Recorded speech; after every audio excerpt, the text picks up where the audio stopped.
Sekarang, coba deh renungin pertanyaan ini sebentar. Apakah rajin sholat menjamin seseorang pasti masuk surga? Pertanyaan ini mungkin kedengarannya agak aneh ya. Logika kita pasti langsung jawab, ya iyalah, tentu aja. Tapi gimana kalau saya bilang, seseorang yang super rajin sholat, yang nggak pernah bolong satu waktu pun, justru bisa aja menghadapi kecaman dan kebinasaan. Nah loh, ini kan paradoks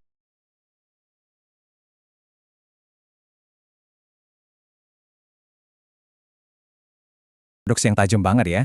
Dan untuk paham kenapa bisa gitu, kita harus lihat lebih dekat teguran keras yang ada di dalam teks suci. Ini ngebawa kita ke pergeseran cara berpikir kita yang pertama. Sumber teks kita hari ini tuh bener-bener